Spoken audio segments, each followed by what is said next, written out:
Few philosophers are quoted as often and understood as poorly as Friedrich Nietzsche.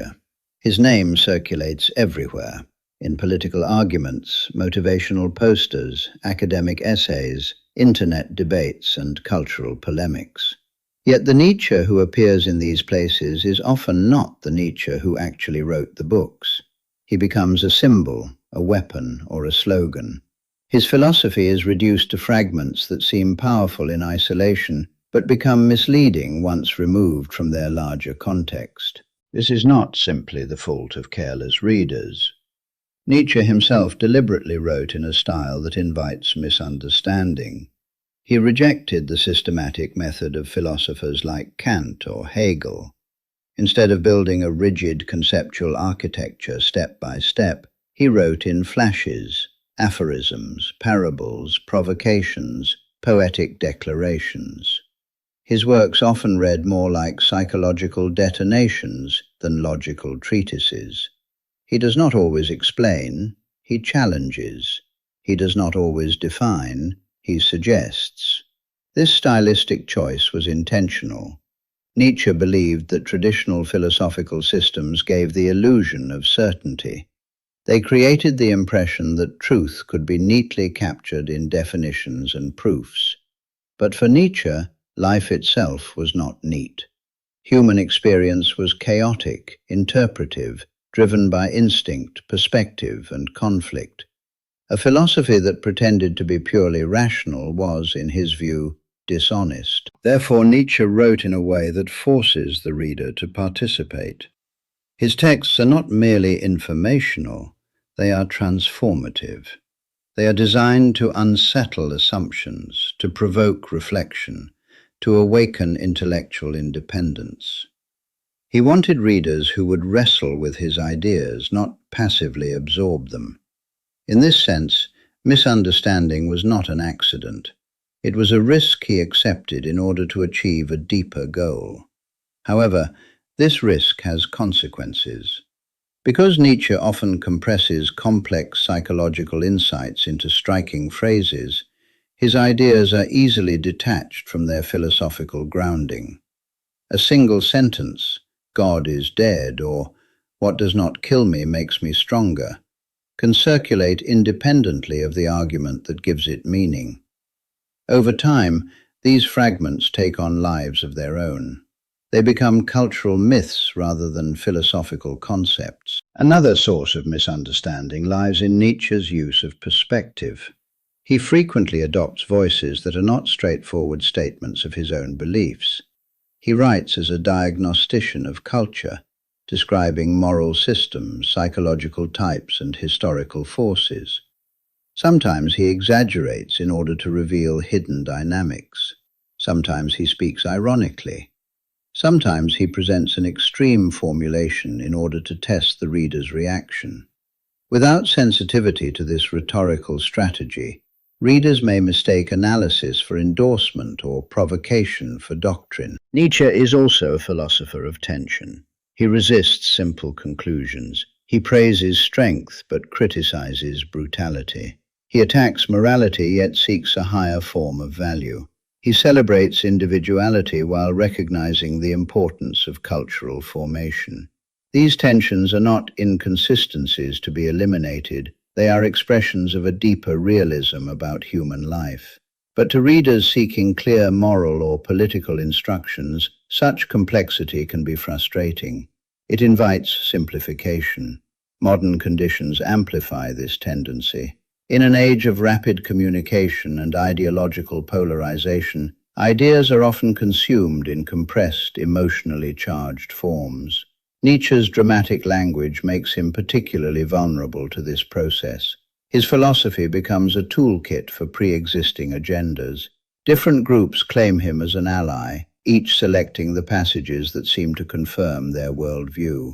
The result is not one distorted Nietzsche, but many competing distortions. Yet the persistence of these misreadings also reveals something important about Nietzsche's enduring power. He continues to provoke because he continues to touch fundamental questions. What is truth? What is morality? What gives life value? How should individuals relate to society? These questions do not disappear, and Nietzsche's radical way of posing them ensures that he remains intellectually dangerous, not because he offers simple answers, but because he destabilizes comfortable ones. To understand Nietzsche properly, therefore, requires a certain discipline. It requires patience with ambiguity, attention to context, and willingness to engage with uncomfortable insights. It also requires recognizing that Nietzsche is not a philosopher who hands down commandments. He is a philosopher who diagnoses conditions, psychological, cultural, existential. He shows how values emerge, how they function, and how they might be transformed. This makes him unusually easy to misuse.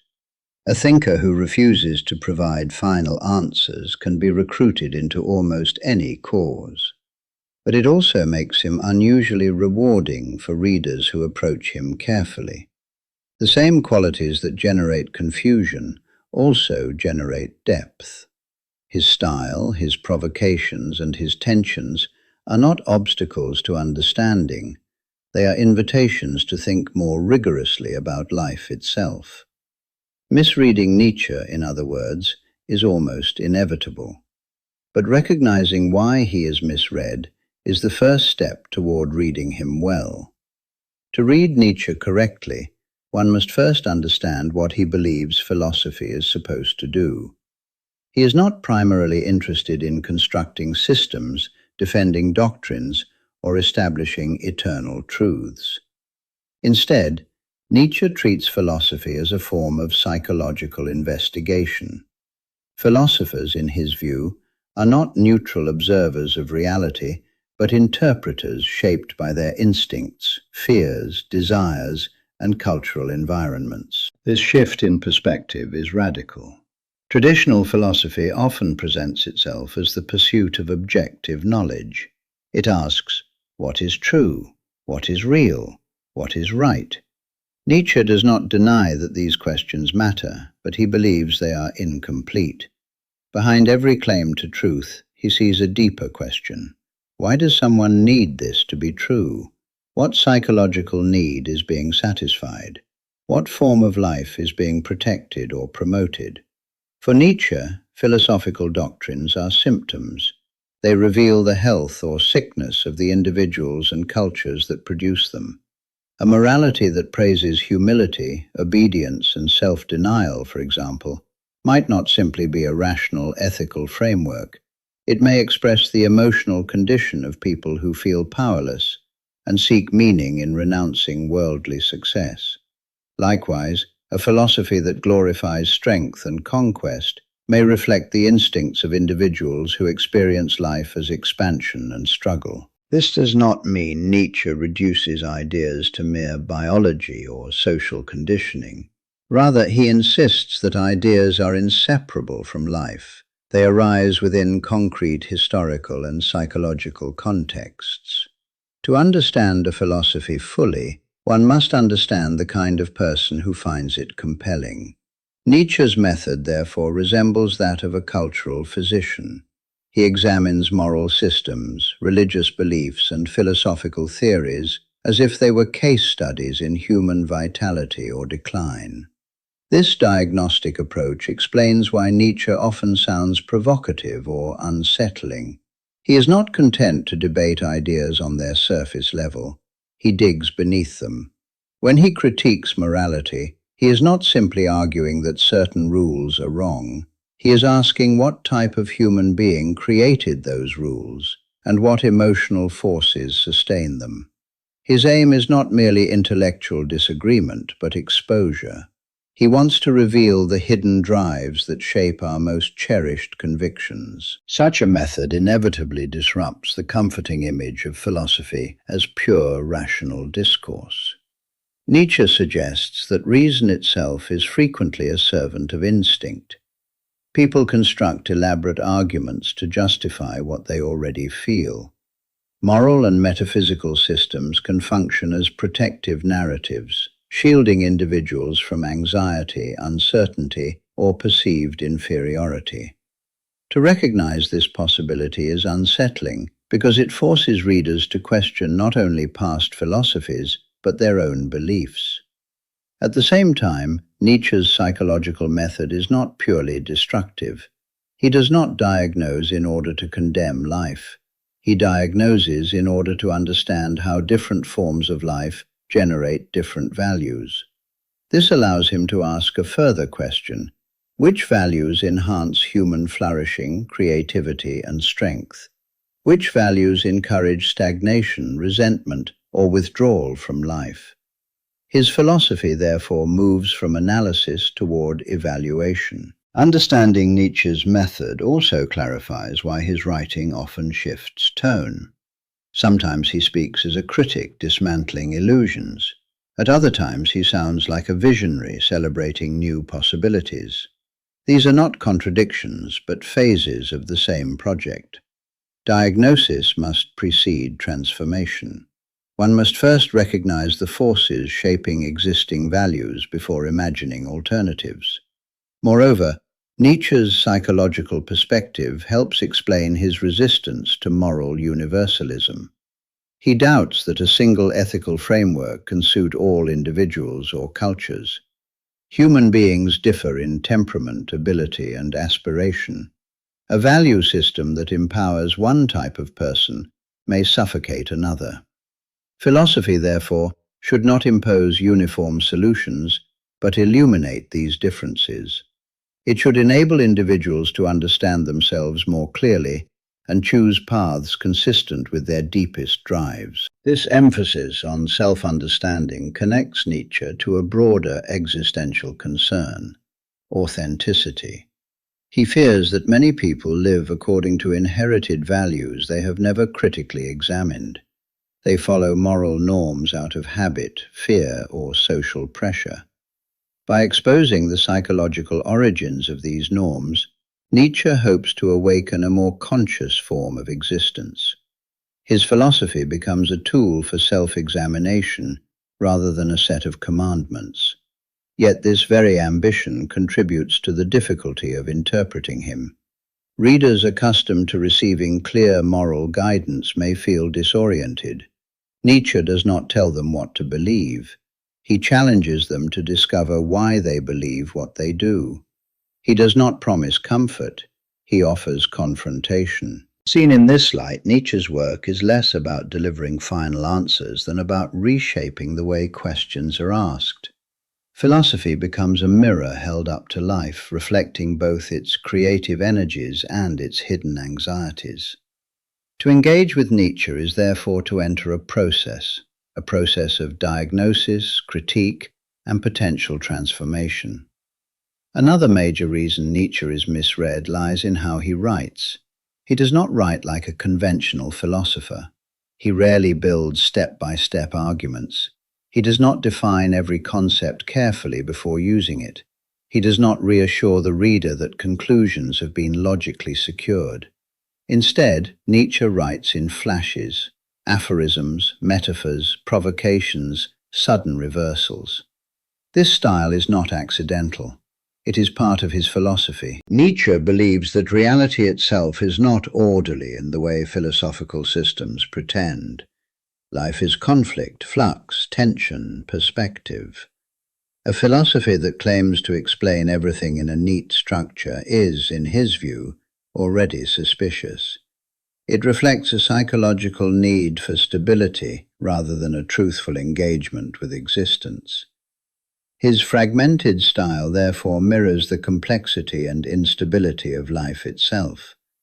At the same time, Nietzsche consciously uses masks. He adopts different voices, different tones, even different apparent positions.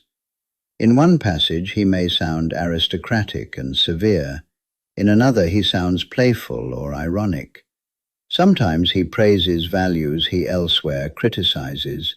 Sometimes he seems to contradict himself outright. This is one of the most frustrating aspects of reading Nietzsche, and also one of the most philosophically significant. He believes that great thinkers should not hand truth to readers in a finished form. Truth, if it is to be meaningful, must be wrestled with. It must be earned. A philosophy that is too clear risks becoming passive knowledge, something people repeat without internal transformation. Nietzsche therefore writes in ways that force readers to interpret, question, and engage. His books are less like lectures and more like intellectual training grounds. In Thus Spoke Zarathustra, this becomes explicit. The text is filled with symbolic speeches, parables, and poetic imagery.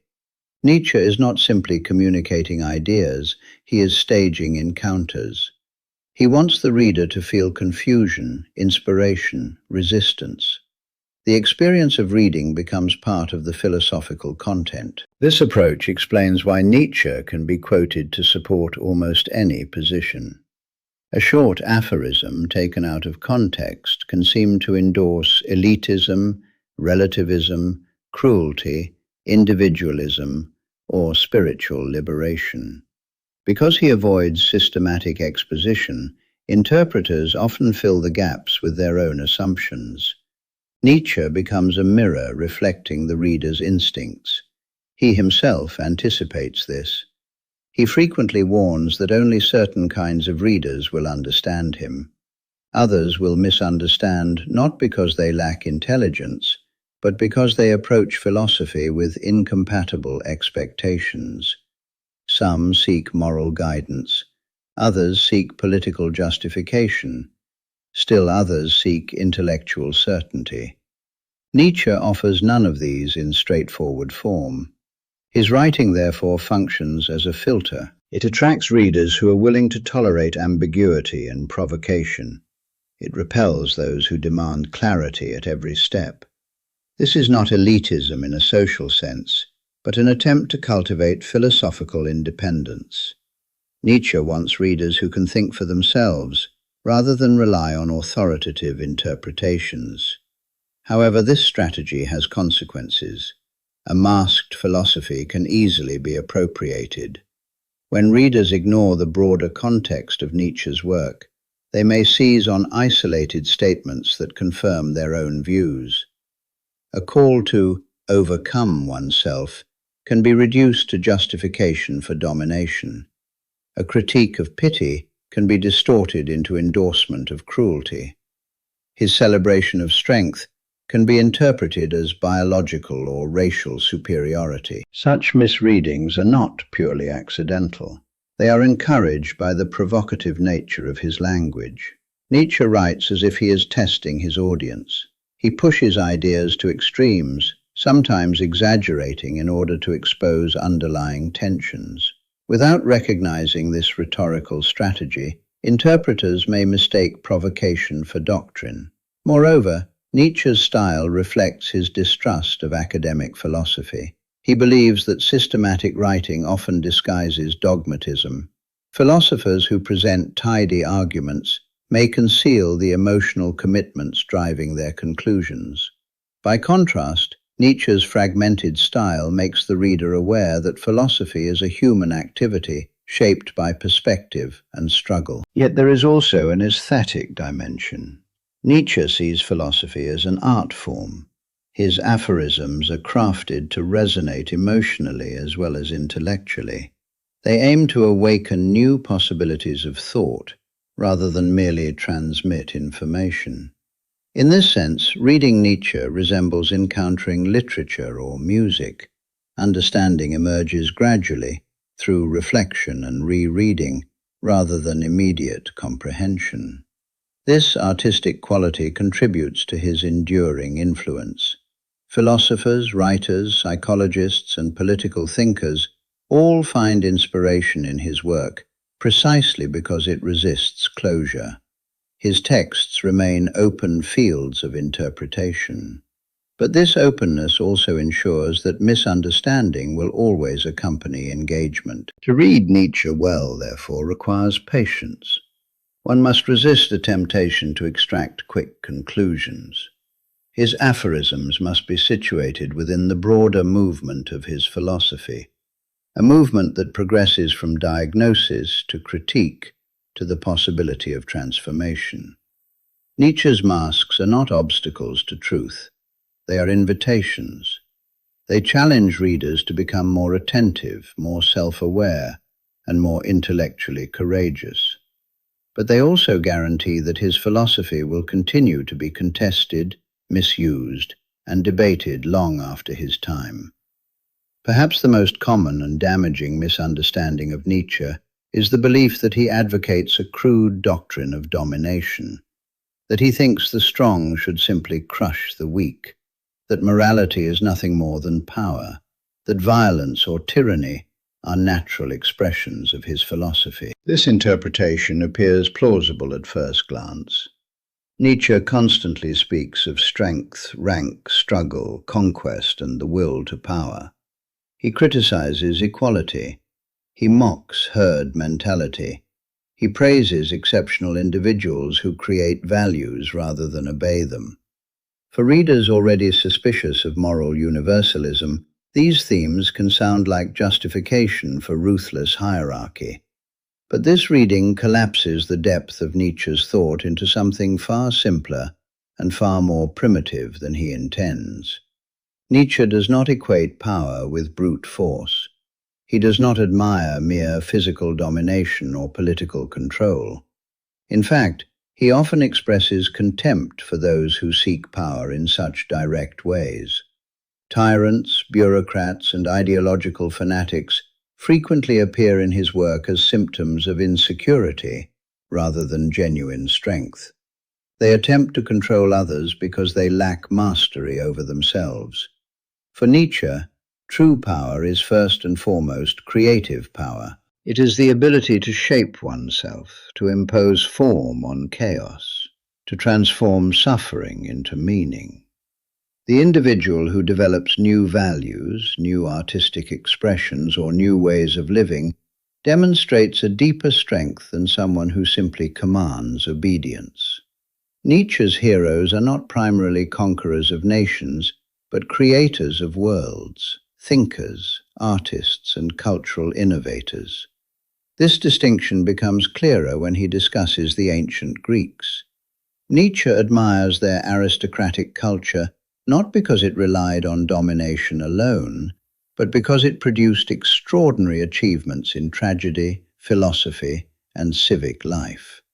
Power, in this context, means vitality, an overflowing energy that manifests as creativity and excellence. The might makes right misreading also ignores Nietzsche's suspicion of moral simplifications.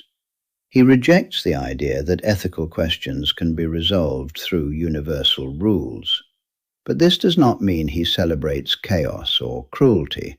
Instead, he seeks a more nuanced understanding of how different values serve different forms of life. Some moral systems cultivate resilience and ambition. Others encourage dependency or resentment. Nietzsche's concern is evaluative rather than anarchic. Moreover, he recognizes that domination can corrupt both the ruler and the ruled.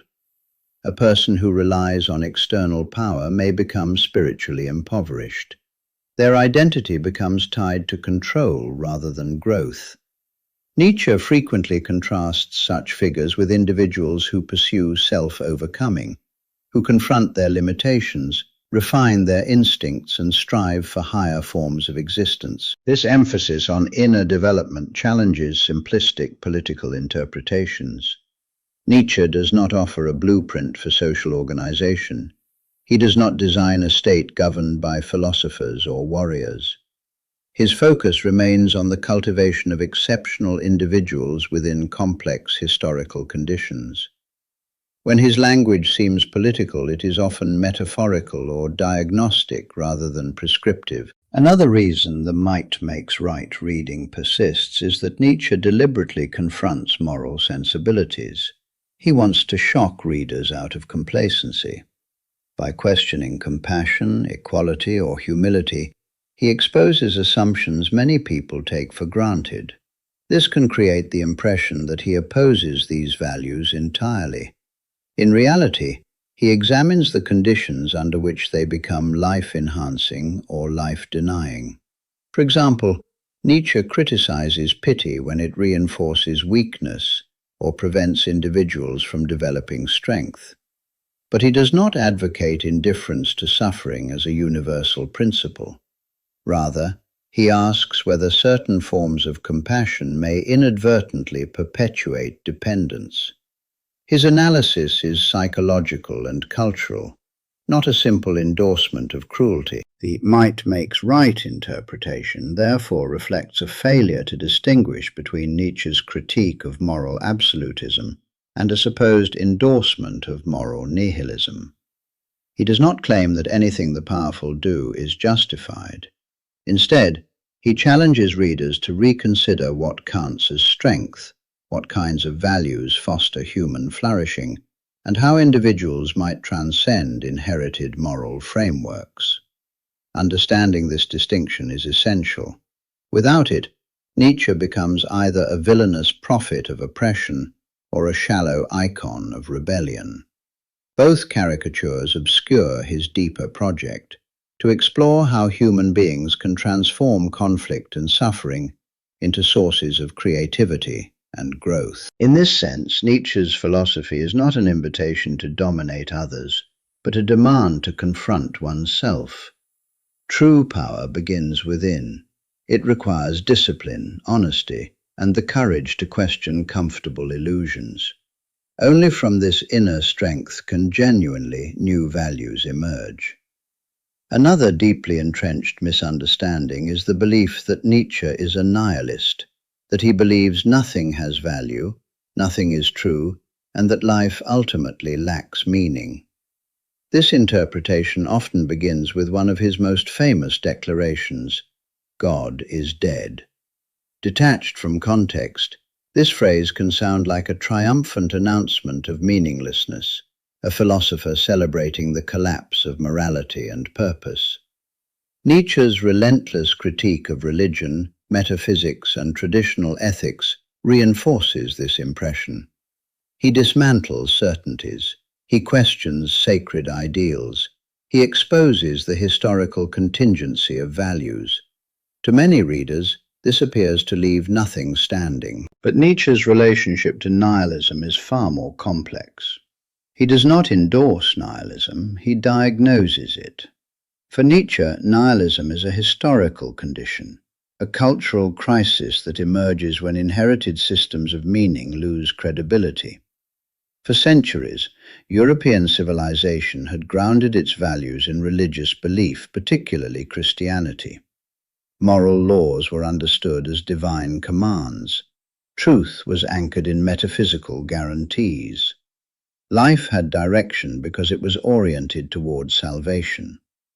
When these foundations begin to erode through scientific development, philosophical critique, and social transformation, the old certainties no longer convince. Yet new values have not yet taken their place. This creates a vacuum. Individuals may continue to act morally out of habit, but they no longer feel the same conviction. Ideals become fragile.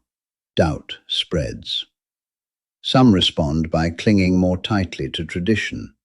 Others drift into relativism or despair. Nietzsche calls this state nihilism, the sense that the highest values have devalued themselves. Importantly, he sees nihilism not as a philosophical conclusion, but as a psychological experience.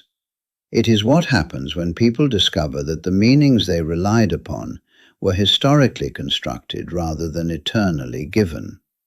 This discovery can be liberating, but it can also be terrifying. Without stable reference points, life can appear directionless. Nietzsche's critique of morality is therefore preparatory. By exposing the origins of values, he forces a confrontation with nihilism. He wants readers to feel the instability of inherited frameworks so that they recognize the need for creative transformation. In this sense, nihilism is a stage, not a destination. He distinguishes between passive and active nihilism. Passive nihilism manifests as resignation, apathy, or withdrawal, the belief that nothing matters and therefore no effort is worthwhile. Active nihilism, by contrast, involves the destruction of outdated values as a prelude to constructing new ones. Nietzsche aligns himself with the latter. He sees himself as clearing ground. Old structures must be dismantled before new possibilities can emerge. But he does not celebrate emptiness for its own sake. His ultimate concern is affirmation, the capacity to say yes to life, even in the absence of metaphysical guarantees. This affirmation requires strength. It demands that individuals take responsibility for creating meaning rather than inheriting it.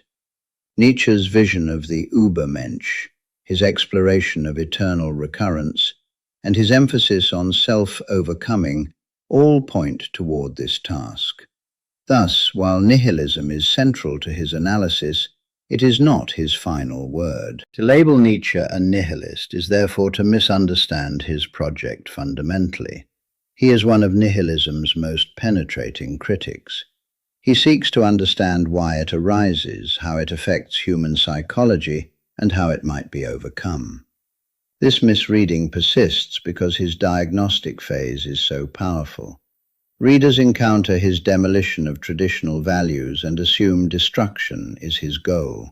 They overlook the constructive dimension that follows. Yet Nietzsche insists that confronting nihilism honestly is the first step toward renewal. Meaning, in his philosophy, is not given, it is created. Another widespread misunderstanding presents Nietzsche as an enemy of truth, a thinker who claims that nothing is real, that all knowledge is illusion, and that facts are merely tools of power. This interpretation often rests on his doctrine of perspectivism.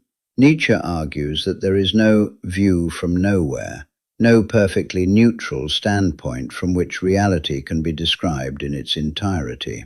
Every act of knowing involves interpretation. Human beings perceive the world through the lenses of their biology, culture, language, and psychological needs. From this, some readers conclude that Nietzsche denies truth altogether, but this conclusion oversimplifies his position. Nietzsche does not say that anything can be believed with equal justification. He does not propose that facts are irrelevant or that reasoning is meaningless.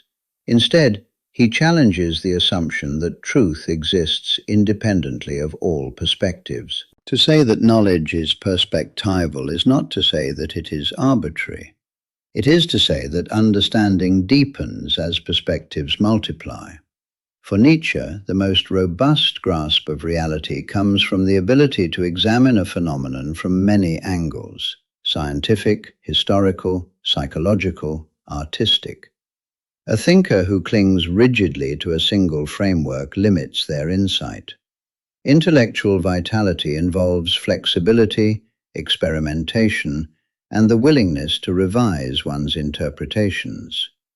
This stance reflects his broader suspicion of dogmatism. Philosophical systems that claim absolute certainty often conceal the contingent conditions under which they were formed. By exposing these conditions, Nietzsche hopes to make knowledge more self-aware rather than less meaningful. He also distinguishes between the value of truth and the existence of truth. Even if objective truth were attainable, he asks, why should it be the highest value? Human beings sometimes need illusions, cultural myths, aesthetic narratives, or moral ideals in order to live creatively. The pursuit of truth can both liberate and destabilize.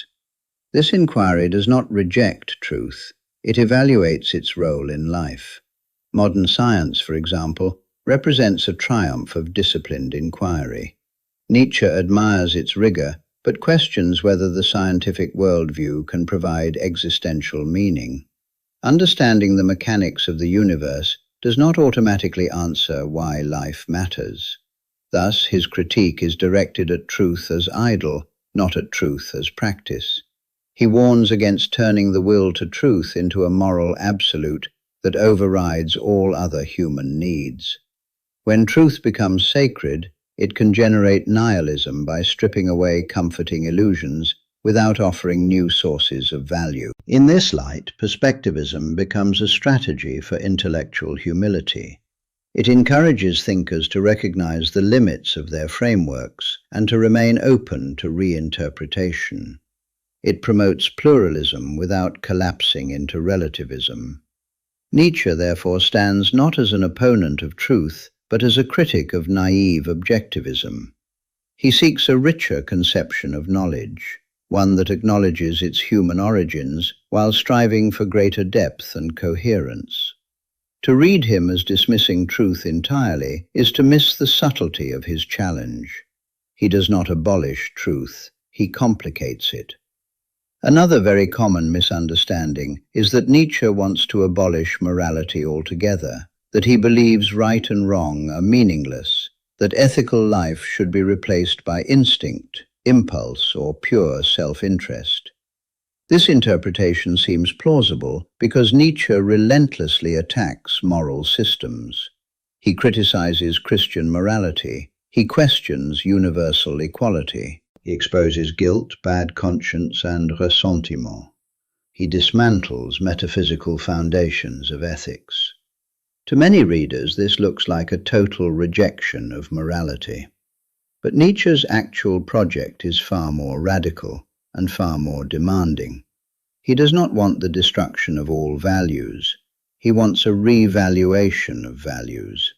This distinction is crucial. Nietzsche believes that traditional moral frameworks emerged under specific historical and psychological conditions. They were not handed down from heaven or discovered through pure reason. They were created, often by people seeking protection, stability, or revenge against stronger forces. Once created, these values became sacred. They were treated as universal truths rather than human inventions.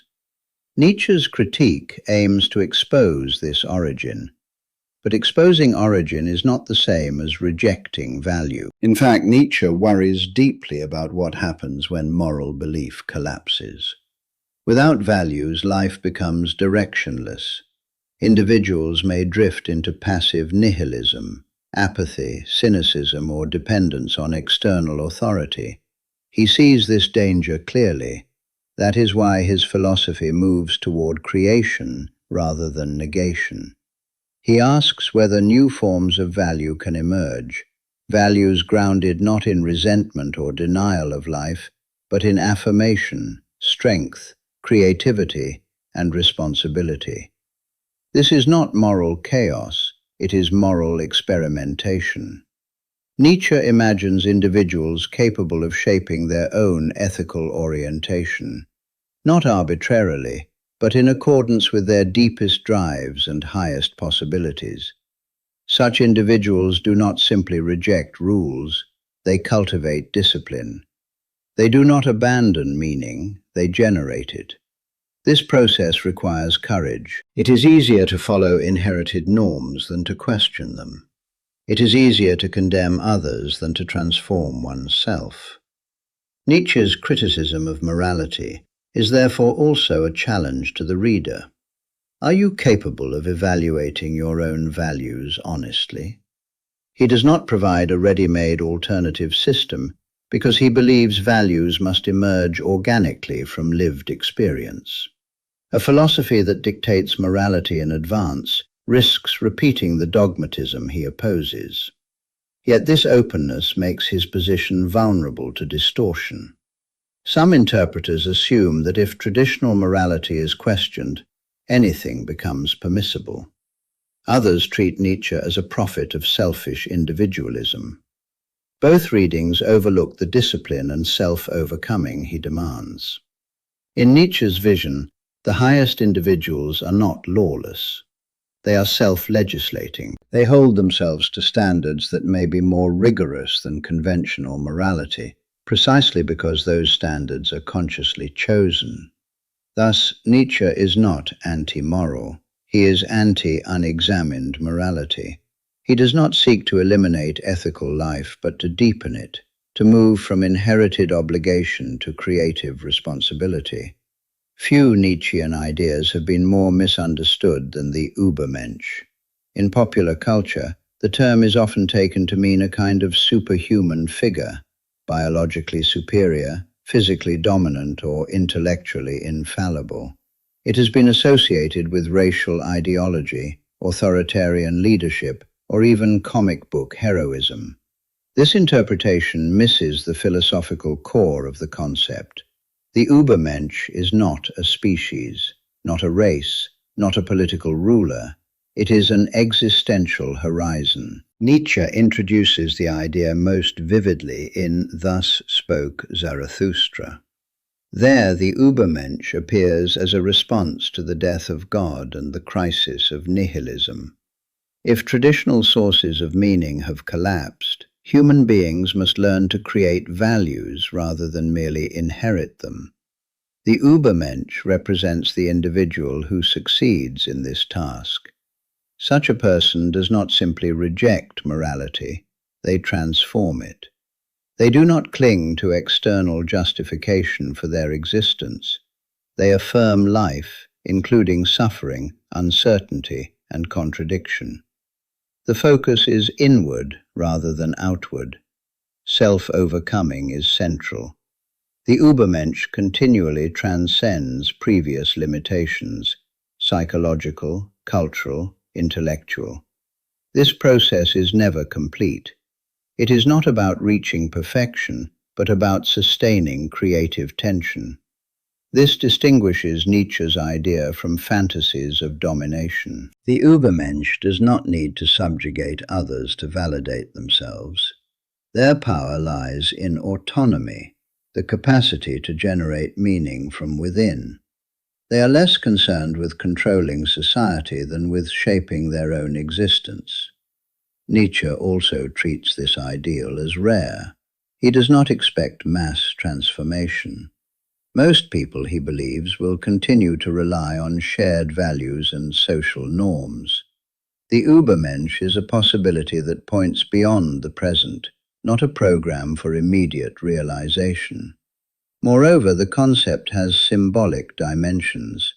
It challenges readers to imagine new forms of life, new artistic and intellectual achievements, new ways of relating to suffering and joy.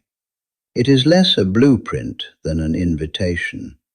Misreadings arise when the metaphor is taken literally. Political ideologies seeking legitimacy may reinterpret the Übermensch as evidence of natural hierarchy. Popular culture may turn it into spectacle. Both interpretations flatten Nietzsche's exploration of existential creativity. To understand the Übermensch properly, one must see it within the broader movement of his philosophy, the critique of inherited values, the confrontation with nihilism, and the call for self-created meaning. It is not about being better than others, it is about becoming more fully oneself. Nietzsche is often portrayed as a philosopher of extreme individualism, someone who rejects society, dismisses culture, and believes the ideal human being stands entirely alone, accountable only to themselves. There is truth in this image. Nietzsche criticizes herd mentality. He distrusts mass movements. He celebrates independence of thought. He emphasizes self-overcoming and self-creation. Yet the conclusion that he advocates pure isolation or social indifference is misleading. Nietzsche does not deny the importance of culture. In fact, he believes that great individuals emerge from rich cultural environments. Language, education, art, tradition, these shape the raw material from which personal identity develops. Without such influences, the individual would lack the resources needed for transformation. Thus, individuality is not the rejection of culture, but its refinement. Nietzsche distinguishes between conformist participation in society and creative engagement with it. The herd follows established norms without questioning them. The higher individual examines these norms, appropriates what strengthens them, and discards what weakens them. This process requires both distance and connection. Too much immersion in social expectations can stifle originality. Too much isolation can lead to sterility or self-absorption. Nietzsche's own life illustrates this tension. His solitude enabled philosophical innovation, but it also exposed him to loneliness and misunderstanding. He does not romanticize either condition. Another aspect often overlooked is Nietzsche's idea of rank.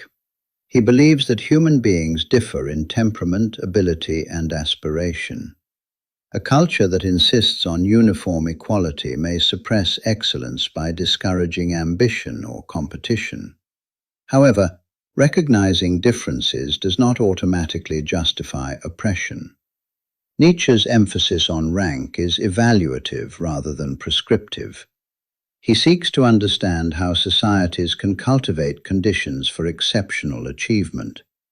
This may involve structures that reward merit or encourage discipline, but it does not necessarily entail authoritarian hierarchy. The misreading arises when individuality is equated with selfishness. Nietzsche criticizes altruistic moralities that demand constant self-sacrifice.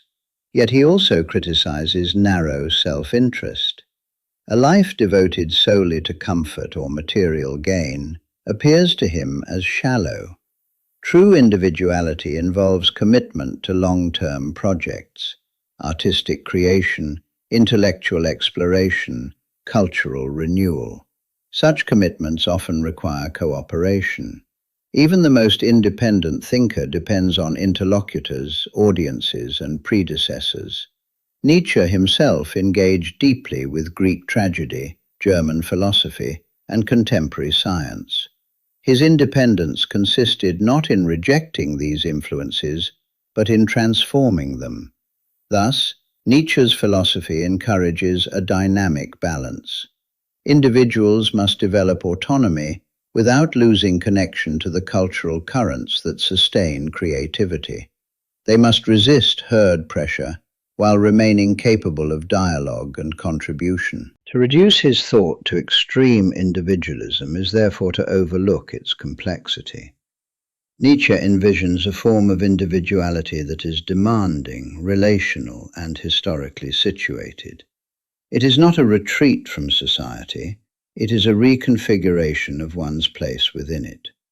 In the modern world, Nietzsche has become a weapon. He appears in political arguments, internet debates, ideological movements, motivational content, and identity struggles. Quotes are extracted, concepts are simplified. His name becomes shorthand for positions he never systematically defended. Left-wing Nietzsche, right-wing Nietzsche, libertarian Nietzsche, reactionary Nietzsche, self-help Nietzsche, doomer Nietzsche. This phenomenon tells us less about Nietzsche than about the psychological need to recruit authority. Because Nietzsche challenges morality, criticizes equality, and speaks of strength, he is easily adopted by people who feel alienated from dominant cultural norms. At the same time, his critique of nationalism, herd mentality, and mass conformity allows others to claim him as a critic of authoritarianism and ideological rigidity. Both tendencies are real, both can distort. The problem is not that Nietzsche has political implications. His work clearly touches questions of power, culture, hierarchy, and value formation. The problem is that modern culture often demands immediate alignment. Thinkers must be classified, ideas must be usable, ambiguity must be resolved into slogans. Nietzsche resists this process. He is not offering a party program or policy framework. He is diagnosing long-term cultural transformations. He is analyzing psychological types. He is asking what happens when inherited moral systems lose credibility. These questions unfold across centuries, not election cycles. When Nietzsche is turned into a meme, his depth collapses into emotional signaling. A single aphorism can be deployed to justify aggression, cynicism, superiority, victimhood, or rebellion, depending on who is quoting it. The same philosopher becomes multiple contradictory symbols. This phenomenon reflects a broader feature of modern media. Information circulates rapidly and detached from context. Nuance slows transmission. Complexity reduces shareability.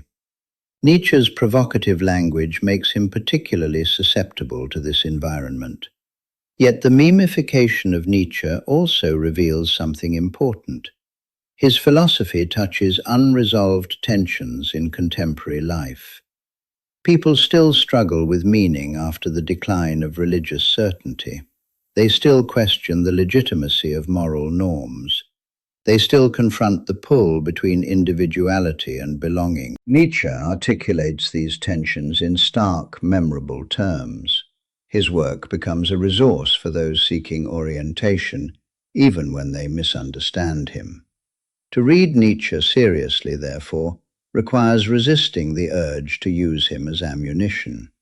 Instead of asking which side he supports, one must ask what problems he is diagnosing and what possibilities he is opening. He is less a partisan voice than a disruptive presence. Nietzsche unsettles ideological comfort zones. He forces readers to examine their assumptions, including the assumption that philosophy must confirm their political identity. This is why he continues to provoke. He cannot be easily domesticated.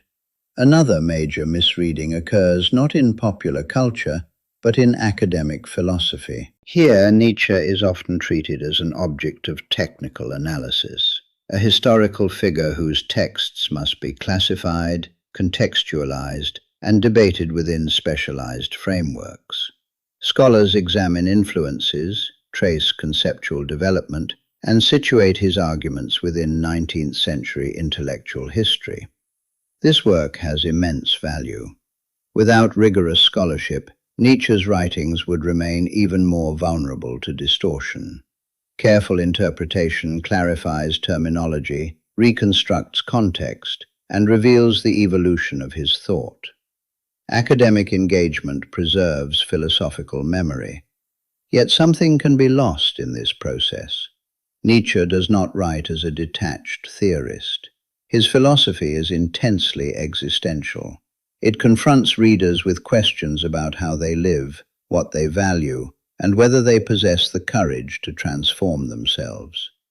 When his work becomes purely an academic subject, it risks being neutralized.